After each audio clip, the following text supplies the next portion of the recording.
pessoal, tudo bem? Estamos aqui iniciando a gravação do meu, do seu, do nosso Cena Legislativa.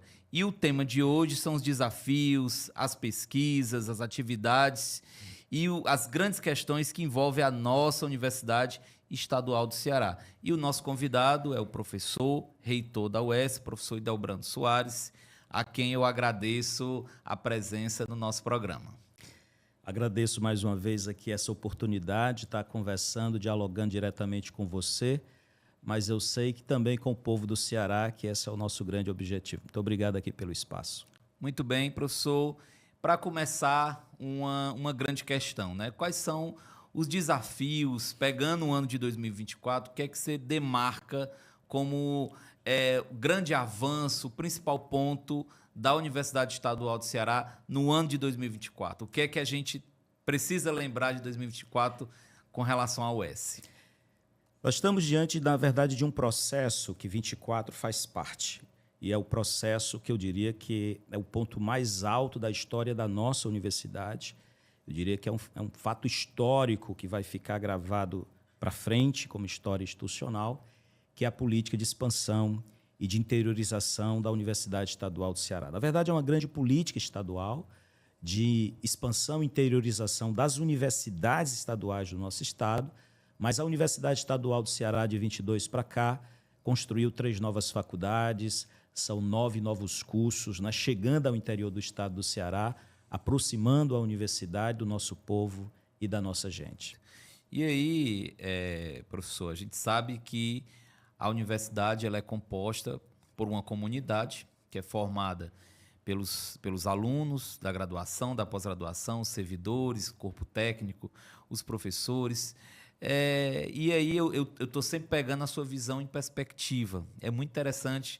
Você já, não apenas agora, né, a sua gestão, mas você conhece o que aconteceu nas últimas décadas da UES. O que a UES se transformou, professor, com relação às políticas voltadas para os estudantes? A gente sabe que as universidades estaduais, principalmente a UES, ela trabalha com um público em situação de vulnerabilidade. Então, tem um olhar especial, não apenas em Fortaleza, mas nos demais municípios do interior. Quais são as oportunidades, qual é o contexto que esse estudante ele encontra na UES ao ingressar na UES nesse momento, professor? Eu entrei na Universidade Estadual em 88. Então, eu conheci a UES em 88, não é? E quando você compara a UES de 88 com a UES 2024, você tem uma transformação muito significativa, importante, em relação a qualquer aspecto que você queira avaliar. Indiscutivelmente, a Universidade Estadual do Ceará deu saltos tanto quantitativos como qualitativos. Quando a gente diz isso, nós não estamos dizendo que a universidade não tenha desafios muito importantes. Inclusive, eu venho discutindo com a comunidade interna que nós temos 5 desafios que são estruturantes da universidade, não é? Se a gente não der um passo firme mais adiante, isso pode ser um elemento que trava o próprio crescimento da instituição dentro dessa grande política de expansão e interiorização, importante e fundamental para a universidade, importante e fundamental para o estado do Ceará. E a assistência estudantil é uma dessas grandes estruturas ou grandes estratégias que a universidade, desafios que a universidade precisa vencer. É claro que a situação que nós vivemos hoje é muito distinta do que a gente vivia há 25 anos atrás. Sim. Hoje eu tenho muito mais cobertura, eu tenho muito mais política, eu tenho muito mais assistência. Mas ela ainda está em construção.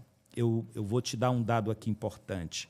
Quando eu cheguei à vice-reitoria da Universidade Estadual do Ceará em 2012, Cleiton, a gente só tinha um restaurante universitário na UES toda, e ela já era uma universidade completamente interiorizada, né? Hoje, nós já temos 2 funcionando no interior e estamos construindo 4 outros. Não é? Nesse exato momento, perfeito, 3 já foram concluídos, queremos colocar para funcionar ano que vem.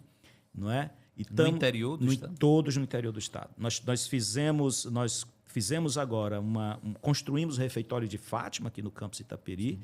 No interior, construímos o restaurante de Crateús, o restaurante de Quixadá, o restaurante de Itapipoca, e vamos instalar um refeitório em Crateús, e ainda ficam faltando 3 das nossas unidades, que a batalha daqui para frente é garantir a instalação de restaurantes universitários, para que, de fato, qualquer unidade nossa possa ter um restaurante universitário oferecendo comida de qualidade, de baixo custo, e, em particular, para os mais carentes, completamente isenta, certo? Mas essa política é uma política que a gente vem construindo ao longo do tempo. Ela ainda está em construção. E esse é o grande desafio. Hoje, por exemplo, um desafio que eu queria muito vencer ainda na gestão era a gente garantir a cobertura de 100% de bolsa permanência para estudantes de alta vulnerabilidade social. Alunos que a gente comprova que eles têm o perfil CAD único, tem o perfil FECOP, como a gente chama na universidade. Qual o tamanho desse grupo, Idelbrando? 3.000 alunos. Hoje, nesse instante, falando aqui para ti, eu tenho 23 mil alunos. Não é? Grande parte desses alunos são egressos de famílias de baixa renda. Mas dentro desse grupo de graduados e pós-graduados na universidade, eu tenho hoje, nesse instante, cadastrados junto ao nosso controle de cadastro FECOP, perfil FECOP, aproximadamente 3.000 estudantes. E eu só consigo hoje, nesse exato momento, cobrir 50% desses com bolsa permanência. E a gente já comprovou, isso é um estudo nosso da universidade, quando você oferece ao menino e uma menina de extrema vulnerabilidade uma bolsa permanência, você produz 2 resultados imediatos. Primeiro, ele fica na universidade. Ele não sai da universidade. Segundo, ele melhora o seu desempenho acadêmico. Então, para mim, é claro que a assistência estudantil é um grande desafio nosso. A gente precisa garantir nos próximos anos uma cobertura plena de bolsa permanência para todo aluno perfil FECOP, porque você imagina, esse menino e essa menina é de família de muita vulnerabilidade social, mas conseguiu entrar na universidade. A obrigação do Estado, a obrigação da universidade é acolher esse menino e menina e garantir que ele conclua o seu curso superior, porque com isso você tem outra certeza absoluta. Ele rompe com o ciclo de pobreza e de miséria que, porventura, a sua família esteja. Então, a educação superior funciona aí como elemento de transformação social, como elemento de cidadania para esse menino, essa menina e para todos os seus familiares. Portanto, para a gente, a política de assistência estudantil é aquela que a universidade deve gastar o maior dos seus esforços, porque garantir acesso é fundamental, democratizar a educação pública de qualidade é fundamental, interiorizá-la mais ainda, mas mais do que isso, ou junto com isso, é você garantir que aquele menino de extrema vulnerabilidade social permaneça na universidade e termine seu curso. Idelbrando, e os nossos professores, né? Você falou de um olhar especial para os alunos, partindo da sua experiência enquanto professor, do momento que você entrou na universidade, ingressou na sala de aula, comparando com o momento atual. Quem é esse professor? Qual o perfil do professor da Universidade Estadual do Ceará? O que é que ele está produzindo? Qual é a perspectiva dele? A gente só vai conseguir entender quem é o nosso professor entendendo um pouquinho o que é a nossa universidade, o que ocorreu com ela nos últimos anos, não é? O dado que hoje a gente também compartilhou juntos. O primeiro programa de doutorado no Ceará a formar um doutor foi em 93. Então, portanto, quando você olha para a nossa história, ano que vem vamos completar 50 anos, quando você pega de 93 para trás, praticamente a UES não tinha um curso/programa de pós-graduação em estrito sensu. Hoje tem quase 50 cursos/programas de pós-graduação em estrito sensu. A universidade se tornou uma instituição forte na pós-graduação em estrito sensu. Hoje, entre a rede estadual, uma das maiores do norte, nordeste, centro-oeste do país, entre as estaduais, universidades estaduais. Sim. E esse é o perfil do nosso professor. Um professor que está na graduação, um professor que está na pós-graduação, no mestrado, doutorado, mas também é um pesquisador que vai lá e acessa programas e projetos vinculados à FUNCAP, programas e projetos vinculados à FINEP, vinculados à CAPES, ao CNPq, e isso vem dando à universidade a robustez acadêmica que ela tem. Sim. Eu diria que no nosso caso, no Ceará, nós tivemos um ponto de ruptura que vai explicar muito a qualidade do professor que nós temos hoje dentro da universidade, que foi a aprovação do PCCV dos nossos servidores professores, que garantiu dignidade, né, salarial, vamos chamar, e uma perspectiva de futuro propriamente Sim. profissional à nossa instituição. A partir dali você percebe que todo concurso que a gente passa a realizar, ou mesmo os nossos colegas que já estavam dentro da universidade, um processo de corrida à pós-graduação estrito sensu, aos doutorados, aos pós-doutorados, a chegada de novos doutores. Então, na verdade, o que acontece com a Universidade Estadual do Ceará espelha muito o professor que nós temos hoje.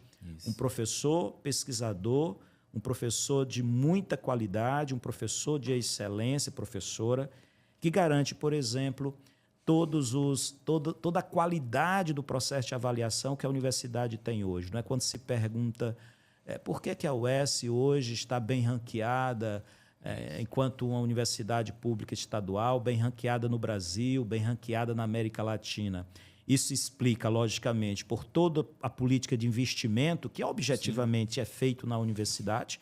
Não é feito do tamanho que a gente deseja, nem do tamanho da nossa necessidade, mas sem ela a gente também não chegaria onde chegou. E de outro, a qualidade, não é? Eu diria a qualidade do nosso corpo docente, a qualidade do nosso estudante e a qualidade daqueles que dão suporte para tudo isso funcionar bem, que são os nossos servidores técnico-administrativos, porque sem eles a academia também não andava sozinho, o professor não andava sozinho, a professora não andava sozinho. Professor, são muitas pontas, muitas questões, muitas atividades, muitos projetos, como eu tinha dito no início. Aqui a gente poderia passar horas falando das ações da UES, das ações nacionais, internacionais. Como você bem destacou, a UES, para quem não sabe e não teve essa informação, a UES é hoje uma das principais universidades estaduais do país, premiada em diferentes rankings nacionais e internacionais por questão de produção acadêmica, pelo efetivo de patentes e por aí vai. Mas, mesmo assim, obrigado, professor Idelbrando, por essa visão panorâmica da Universidade Estadual, desses elos que formam a Universidade Estadual e, claro, pelo seu trabalho que vem contribuindo para que essa tradição e essa modernidade da UES possam ser consolidadas. Quero agradecer novamente. Eu que agradeço aqui o espaço, não é? Como eu disse, falar da Universidade Estadual do Ceará sempre é uma alegria. E sempre aqui à disposição para que a gente possa continuar esse papo falando de questões que você considera mais importante, mais específica, para a gente compartilhar com o grande público, com o povo do Ceará. Perfeito. Esse foi mais um Cena Legislativa.